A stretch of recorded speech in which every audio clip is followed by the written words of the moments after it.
त्रिदेवों का भी कर्तव्यकर्ता कौन?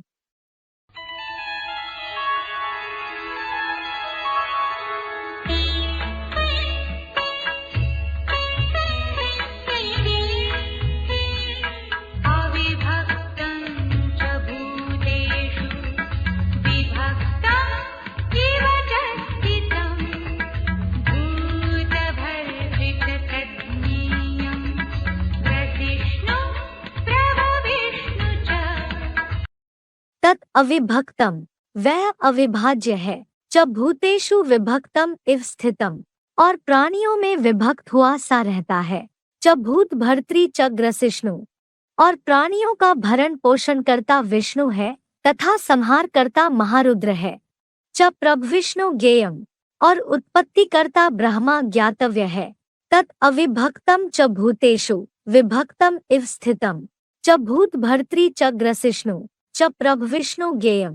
भावार्थ, वह परब्रह्म योगबल से अविभाज्य है और विभिन्न प्रकार के सभी प्राणियों में विभक्त हुआ सा रहता है, और वैकुंठ में भी प्राणियों का भरण पोषण करता विष्णु है, पुरुषोत्तम संगमयुग में तथा संहार करता महारुद्र है, और शास्त्रों में उत्पत्ति करता ब्रह्मा ज्ञातव्य है। फुटनोट: इसीलिए सदाशिव ज्योति समान बने शंकर का काशी कैलाशीवासी मूर्ति रूप सारी चतुर्युगी रूप संसार में सदा गुप्त है ही है। वह परब्रह्म योगबल से अविभाज्य है।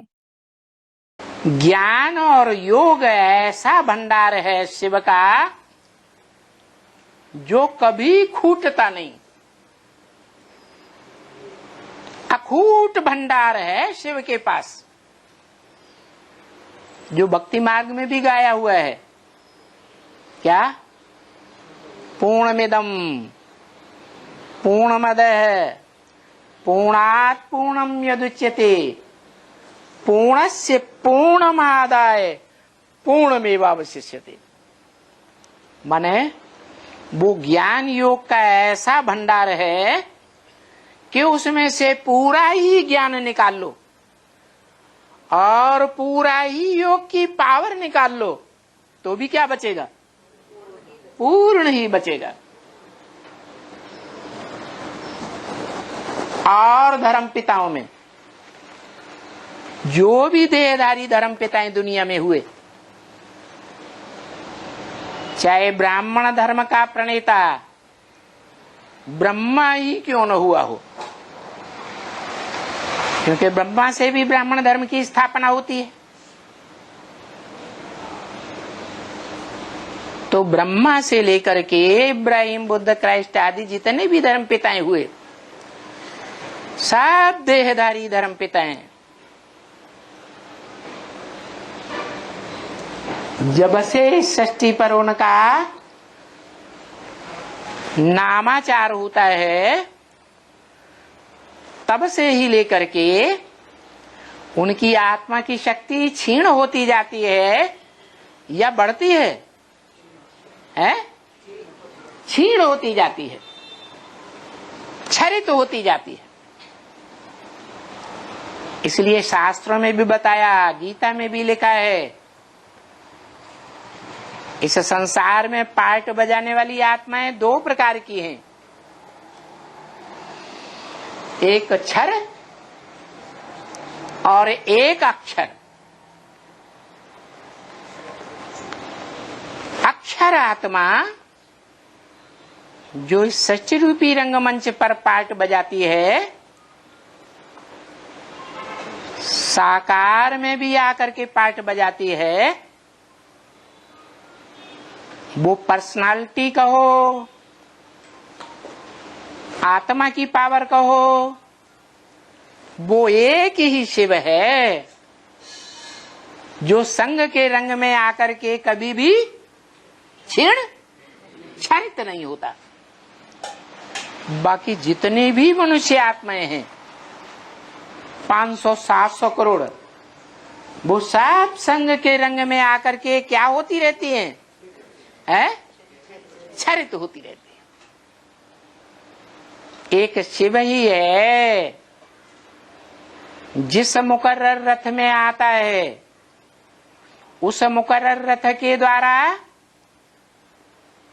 झाड़ के ऊपर बैठा हुआ दिखाया गया है। क्या दिखाया है? हाँ, संसार की सभी आत्माओं को आकर्षित कर रहा है, आकृष्ट कर रहा है, खींच रहा है परम धाम में ले जाने के लिए, बाप के घर में ले जाने के लिए। परंतु उसकी शक्ति क्षीण नहीं होती। सभी प्राणियों में विभक्त हुआ सा रहता है। आकाश में जो सूर्य और चांद जो है उनको जड़ कहेंगे, तो फिर अभी पृथ्वी साइंस का कहना है, साइंस का कहना है पृथ्वी जो है अपने आप फिरते हुए सूर्य का चक्कर काटते हैं। अगर हम जड़ कहेंगे तो वो चक्कर कैसे काटते? जैसे चुंबक के गोले ले लो, चुंबक के गोले दोनों तरफ लगा दो और कोई चीज उनके चारों तरफ घुमाओ तो घूमने लगेगी। वो कैसे घूमती है? चुंबकीय आकर्षण है ना, इस आधार पर घूमती है। इसका मतलब ये नहीं कि वो चैतन्य है। पृथ्वी का वो घड़ी का पेंडुलम है, लगातार चलता रहता है, चल है, चालता है, टिक टिक भी करती रहती है। तो टिक टिक करती है, बोलती भी है, चालती भी है, तो ये नहीं कहेगा कि घड़ी चैतन्य है।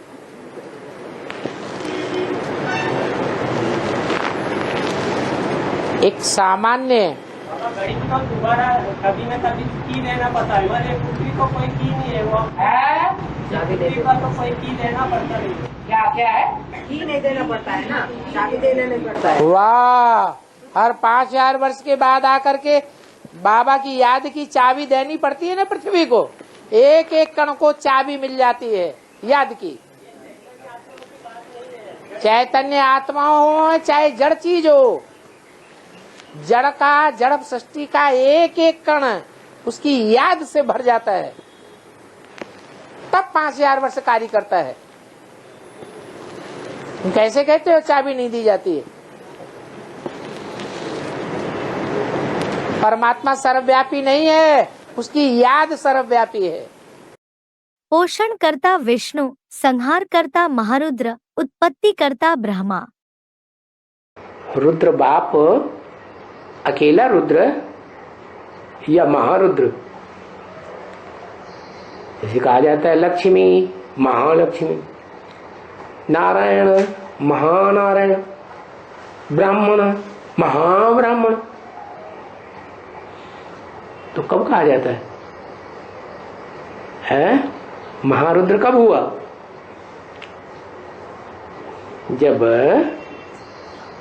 शिव वाली आत्मा जो ज्ञान यज्ञ, ज्ञान सुनाने वाली है, मूल रूप में ज्ञान का बीज डालने वाली है, वो इस सृष्टि पर आकर के मुकर्रर रथ में प्रवेश करे।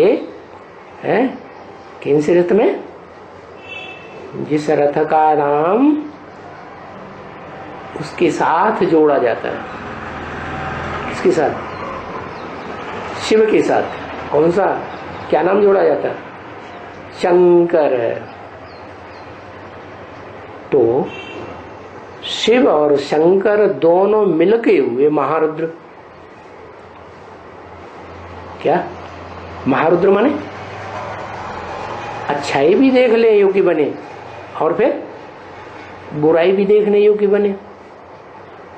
तो स्थापना का काम भी करेगा या नहीं करेगा? विनाश का भी काम करेगा या नहीं करेगा? पालना का भी काम करेगा या नहीं करेगा? वो साकार स्वरूप है। अरे ब्रह्मा का काम करेगा तो परम ब्रह्म, और ब्रह्मा सो विष्णु, तो विष्णु का भी काम पालना का करेगा। और तीसरा, जो काम कोई नहीं कर सकता संसार में वो काम भी करेगा। तो कब करेगा? जब देखेगा कि ये सब नकामे हैं, इनको सबको खलास करो, क्या टोटल विनाश। तो विनाश किसका होगा? शरीर का विनाश होगा या आत्माओं का विनाश होगा? है? बात है ना आत्माभिमानी होके बैठने की। तो जो आत्माभिमानी बने हुए हैं उनको तो पहले उठाएगा, और आत्माभिमानी बनाना सबको है कि किसी को छोड़ देना है? सबको बनाना। माने जो भी देह अभिमानी है 500-700 करोड़ इस दुनिया के कलयुग के अंत में, उन सबको आत्माभिमानी बनाकर शरीर छुड़वाएगा। तो फिर आत्माओं को कहां ले जाएगा? है? आत्माओं को कहां ले जाएगा?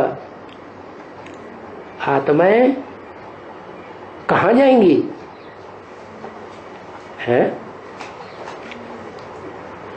अरे कहीं जाएंगी या यहीं विनाश की दुनिया में लटकी रहेंगी? परम धाम, मूल वतन कहां?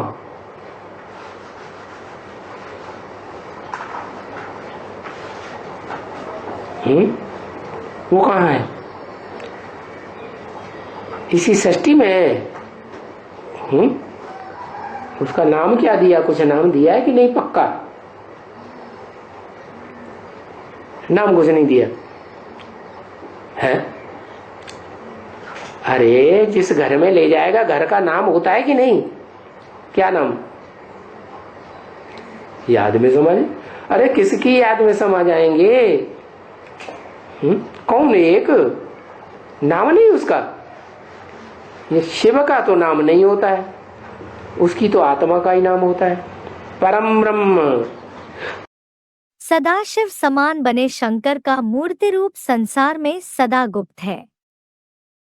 तो जो शिवलिंग की पूजा हुई है द्वापर के आदि में सात्विक रूप पूजा जाता था, क्योंकि उसमें स्पष्ट रूप से आत्मिक स्थिति की यादगार हीरा दिखाया गया, जो स्वयं प्रकाशित है, ज्योतिर्मय और निराकार की यादगार।